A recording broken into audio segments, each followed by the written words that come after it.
సునీత ఎవరి ప్రతినిధిగా మాట్లాడుతున్నారు? చంద్రబాబు పలికించే చిలక పలుకులు సునీత పలుకుతున్నారు. వివేకపై కుట్ర ఎవరు చేసుండాలి?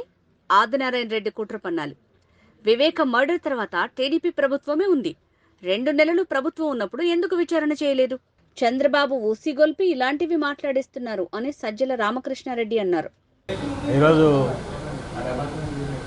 ఆమె సునీత గారు మాట్లాడిన చూస్తే, అందులో ఆమె ఎవరెవరు కృతజ్ఞతలు చెప్పినారో చూస్తే, చంద్రబాబు నాయుడుకు, ఆంధ్రజ్యోతి రాధాకృష్ణకు, లోకేష్కు, రఘురామరాజుకు ఏ పేర్లు అయితే ఆమె చెప్తూ వచ్చిందో ఇవన్నీ వాళ్ళందరికీ ఆమె కృతజ్ఞతలు చెప్పడం ద్వారా ఇన్నాళ్ళు ఒక ముసుగు అయితే ఏదైతే వేసుకొని నడుస్తున్నదో అది తీసేసి మేము ముందు నుంచి ఏం చెప్తున్నామో, ఎవరు నడుపుతున్నారో ఇదంతా, ఆమె ఎవరి చేతిలో పావుగా ఉన్నారో, ఏ చంద్రబాబు నాయుడు గారి చేతిలో పావుగా ఉండి ఎట్లా ఆడుతున్నారో అదంతా నిజమని చెప్పి ఆమె ఈరోజు వాళ్ళకి థ్యాంక్స్ చెప్పడం ద్వారా, అలాగే జగన్మోహన్ రెడ్డి గారి మీద విషం కక్కడం ద్వారా, అవినాష్ గారి మీద జగన్మోహన్ రెడ్డి గారి మీద విషం కక్కడం ద్వారా తను ఎవరికి ప్రాతినిధ్యం వహిస్తున్నారో, ఎవరు ప్రతినిధిగా మాట్లాడుతున్నారో, ఎవరు ప్రతినిధిగా ఇన్నాళ్ళు తప్పుడు ఇవి చేసుకుంటూ కేసు బిల్డ్ చేస్తూ ప్రయత్నం చేస్తూ వచ్చారు. అదంతా కూడా ఈరోజు బయటపడి ఇంకా అంతకంటే వేరే ఆధారం ఏం కావాలి? ఆమె దానికి మాట్లాడిన వాటిలో ఎలాంటి వాస్తవం లేదనడానికి, అవన్నీ చంద్రబాబు పలికించే చిలక పలుకులు అనడానికి ఇంతకంటే ఏం ఆధారం కావాలి? కాబట్టి దాని మీద పెద్ద మాట్లాడాల్సింది. అది ఆమె సమాధానం చెప్పాలి. 2-3 వాస్తవాలు ఉన్నాయి. ఆమె దాంట్లోనే ఇంకో పాయింట్ ఏదో ఉంది. తన తండ్రి ఎమ్మెల్సీగా ఓడిపోవడానికి కారణం ఏంటి, దానికి వీళ్ళే కారణమని ఆమె ఈరోజు అంటారు. ఆ రోజు 2017లో ఎమ్మెల్సీ ఎలక్షన్ జరిగినప్పుడు దాదాపు 160 పైగా ఓట్లు ఎక్కువ వైఎస్ఆర్సీపీకి ఉన్నాయి. అంటే సాలిడ్గా కడప జిల్లా స్థానిక సంస్థల కోటా కింద వైఎస్ వివేకానందరెడ్డి గారు కంపింగ్ మెజారిటీతో గెలవడానికి కావాల్సినంత మెజారిటీ ఓట్లు పార్టీకి ఉన్నాయి. అందుకోసమే జగన్మోహన్ రెడ్డి గారు తన చిన్నాన్నను దానికి పోటీ దించారు. ఓడిపోయే సీటు చంద్రబాబు నాయుడులాగా పెట్టలే. మా సీటు ఏదైందో దానికి తన చిన్నాన్న గారిని పెట్టారు. ఏ చిన్నాన్న గారిని?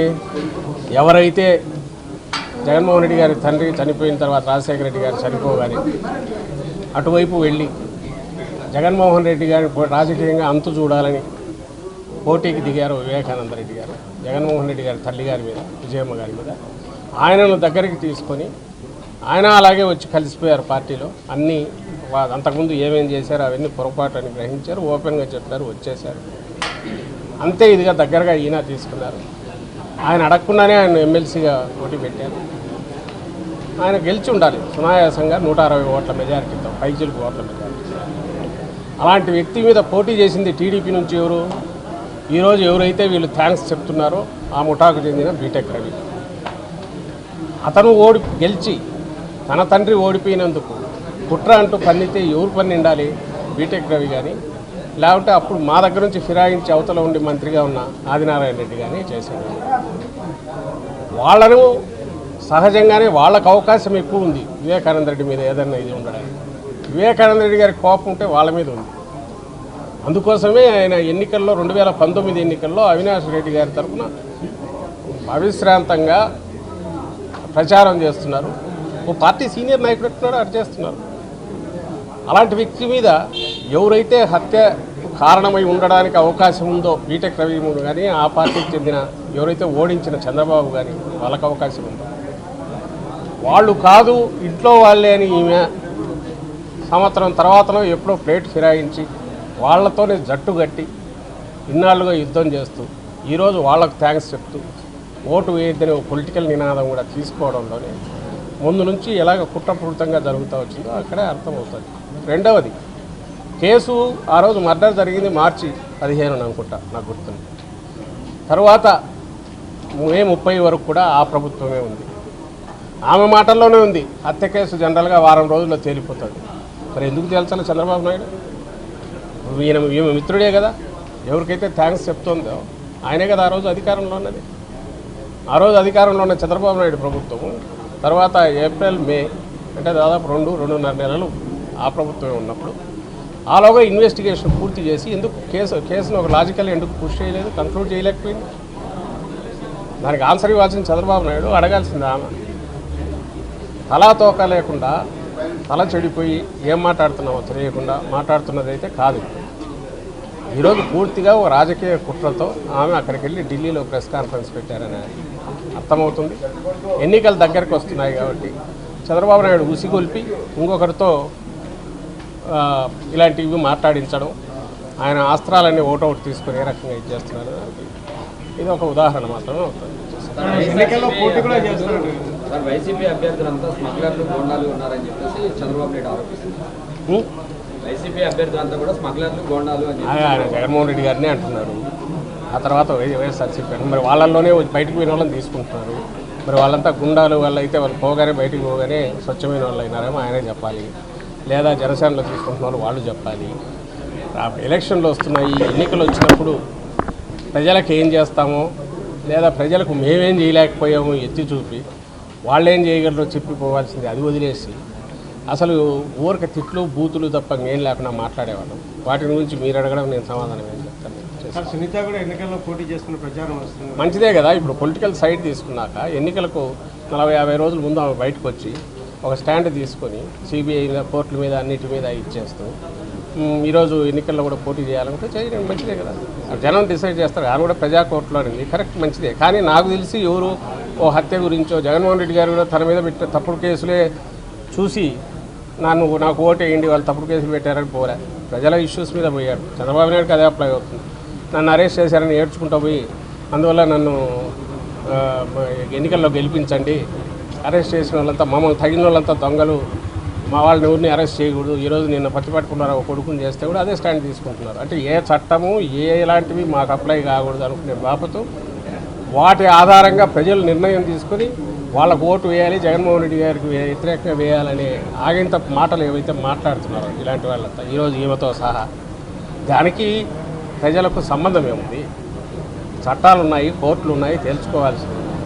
జగన్మోహన్ రెడ్డి గారు ఏ రోజు ఇట్లాంటి మాటలు మాట్లాడలేదే. ఆయన ప్రజలకు ఏం చేస్తారని చెప్పారు, దాని ప్రకారమే ప్రజల్లోకి వెళ్ళారు.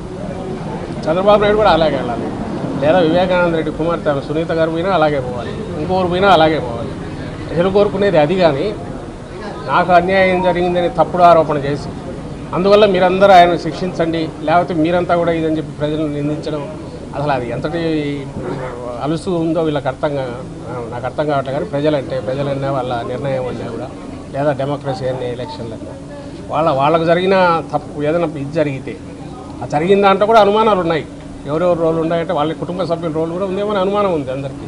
వాటిలోనే మొత్తం ఆ నెరేటివ్ కానీ లేదా సిబిఐ ఇన్వెస్టిగేషన్లో ఏమంటారు వాంగ్మూలాలన్నీ లోతుగా పోయి చూస్తే అన్నిట్లో అది కనపడుతుంది. దాని నుంచి తప్పించుకోవడానికి దొంగ అన్నట్టు ఇట్లా తిప్పి కొడుతున్నారేమో అనే అనుమానం కూడా వస్తుంది. అలాంటి ఎంక్వైరీ జరిగితే అన్నిటి మీద జరగాలి, వాటి మీద కూడా జరగాలి. ఇంత జరగాల్సిన నేపథ్యంలో ఒక అప్రూవర్ని తప్పుడు ఎవడైతే క్రియేట్ చేసి హంతకుడినే అప్రూవర్ చేసుకొని ఎవడైతే తన తండ్రిని కిరాతకంగా ఎట్లా నరికానో కూడా చెప్పినోడు, ఇక గొడ్డలు అంటున్నారు, ఆ గొడ్డలతో ఎట్లా నరికాడో ఎట్లా చేశాడో అని చెప్పినాడు, వాడిని హక్కుని చేర్చుకొని వాడిని తమ్ముడు కిందనో అన్న కిందనో చూస్తాం మాట్లాడే వీళ్ళని చూసి ఏమన్నా అర్థం కాదు. మంచిదే కదా, ముసుగులన్నీ తొలగితే మంచిదే కదా. అది ఎన్డీఏలో చేరడం ఏంది, పోయి కలిశారు, సీట్ల గురించి కూడా మాట్లాడుకుంటున్నారన్నారు. నిన్న ఆ స్టేజ్ మీద పవన్ కళ్యాణ్ కూడా చెప్పాడు, బీజేపీ కూడా ఇది రావాలి, దానికి కూడా ఇది కావాలమ్మా మిత్రపక్షం అని చెప్పాడు. జరుగుతున్నాయేమో, వాళ్ళు ఏమనుకుంటున్నారో మనకు తెలియదు. కానీ చంద్రబాబు నాయుడు అయితే ఆల్రెడీ వాళ్ళ దీంట్లోకి వెళ్ళిపోయారు, బీజేపీతో కలిసిపోయారు. వాళ్ళలో కలవాలని విపరీతంగా తాపత్రయపడుతున్నారు, బీజేపీతో గుర్తుపెట్టుకోవాలని. వాళ్ళ అండ కూడా తీసుకొని ఏదో ఒక రకంగా మళ్ళీ అర్జెంటుగా కుర్చీ ఎక్కాలని చూస్తున్నారు అనేది అయితే ప్రజలందరికీ స్పష్టమైంది.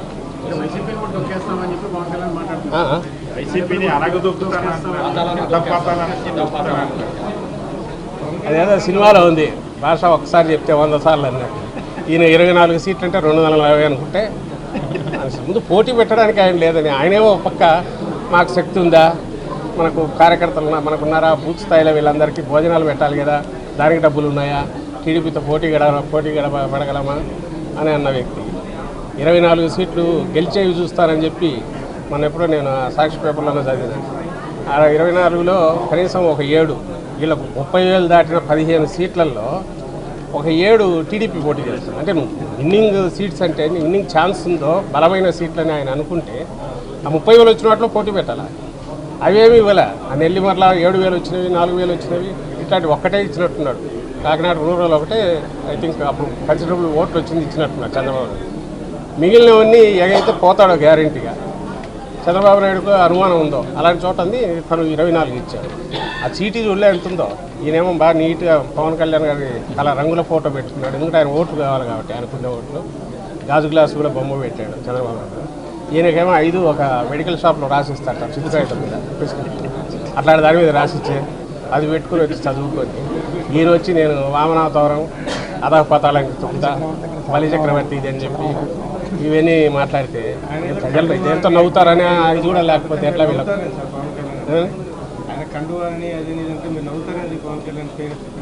మేము నవ్వుతామంటే ఆయన మాట్లాడుతున్నాయి నిజంగా సీరియస్గా పొలిటికల్ పార్టీ పెట్టొద్దని ఎవరన్నారు? 2000 ఎప్పుడైనా మొదలుపెట్టింది 14లో ఫస్ట్ దిగాడు. అంతకుముందు నుంచి అంటున్నారు 10 ఏళ్ళు అయింది. పోలిక సమకాలీన చరిత్రలో క్లియర్గా ఇంకో పక్క జగన్మోహన్ రెడ్డి గారు ఉన్నారు. ఆయన 2012లో తను పెట్టారు పార్టీ. 12లో పార్టీ పెట్టారు. 14లో 175 స్థానాలకు, 14కు ముందే స్థానిక సంస్థల్లో మొత్తంగా పోటీకి దిగారు. ఎవరైనా రాజకీయ పార్టీ డెమోక్రసీలో పెట్టాలంటే, నీకు నిజంగా ప్రజలకు ఏదైనా సేవ చేయాలంటే ముందు 175 నియోజకవర్గాలకు ఇన్ఛార్జీలను పెట్టడం, కమిటీలు పెట్టడం, ఏదో సీరియస్నెస్ ఉంటుందిగా. ఎక్కడుంది ఆయన సీరియస్నెస్?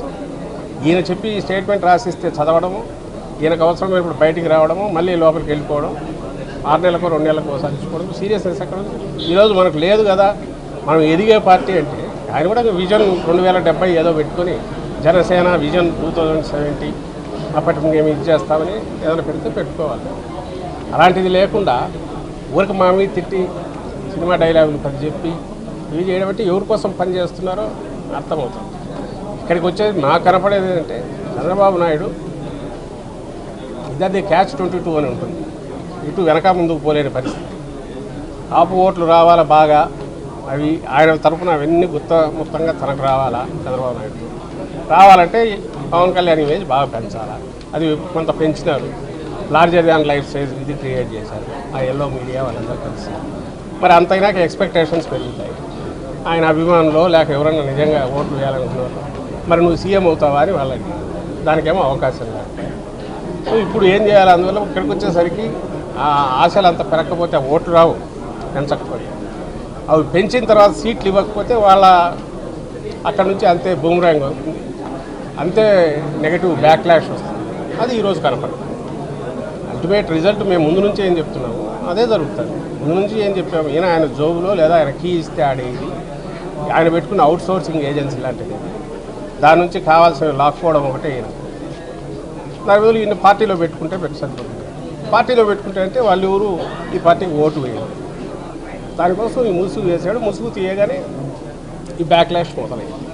సో ఆయన భూకరింపులు, ఆయన అరుపులు ఏం చేసినా, నిన్న మొత్తం తాడేపల్లిగూడెంలో జరిగిన సభ నబడే ఏదైతే వాళ్ళు ఉందో అది చూడగానే అయిపోయింది. ఇది అటర్ ఫ్లాప్ క్లోజ్ అయిపోయింది. వాళ్ళు అంతకుముందు సీట్ల దగ్గరే ఫస్ట్ దెబ్బ పడిపోయింది.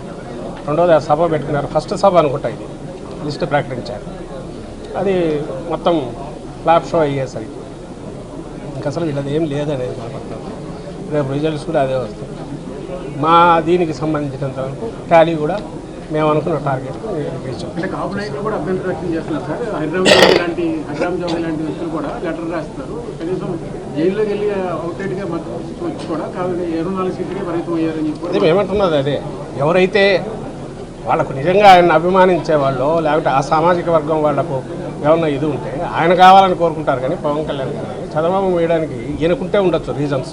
పవన్ కళ్యాణ్ ఒప్పందాలో లోపాయికారివో ఇలా ఈయనకుండొచ్చు. వాళ్ళకి ఎందుకు ఉంటుంది?